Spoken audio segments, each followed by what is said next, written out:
Hi guys! Kanina nag-try akong mag-bake. Tapos, hindi ko alam yung gagawin ko, kung ano-ano yung mga pinagpipindot ko dito. Pero, ngayon lang, just now, na-realize ko, ganito pala. So, start ko to. So, ayan. Bali, meron na akong naka-program. Pero, pwede ka pa rin ulit mag-program. Kunyari, kung gusto mong mag-program ulit, magpo-program tayo ng program 2. Yung first, hindi mo siya mapipindot kasi hindi siya pwedeng pindutin kapag preheat. Bali, temperature lang yung lalabas. So, preheat tayo ng 200. And then, sa step 1, ito yung gagawin natin. So, ayan yung step 1. Time. Halimbawa, magbe-bake ako ng cake.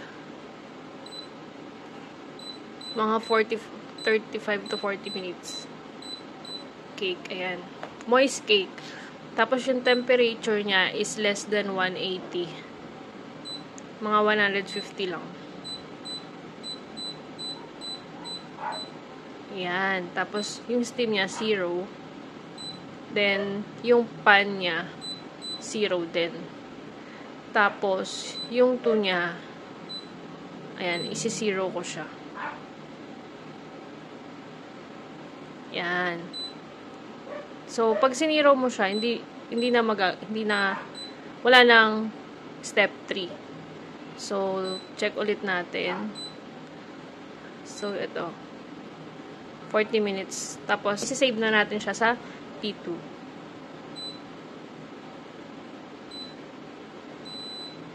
Ayan. So, ayan na yun.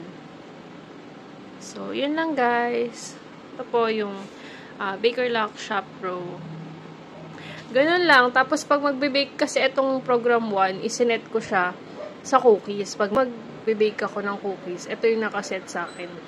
11 minutes. And then, yung temp is 180. Tapos, yung preheat niya is 200. Tapos, naka-0 yung steam and 0 yung pan. So, ayun yung pang cookies ko. So, ito, for cakes naman. Pipindutin ko lang siya na ganyan, so wala na siyang program. Then, stop ko na siya, papatayin ko na. Ayan. Diba? Tapos, sasanggalin ko na lang siya sa saksakan. Yun lang guys, thank you!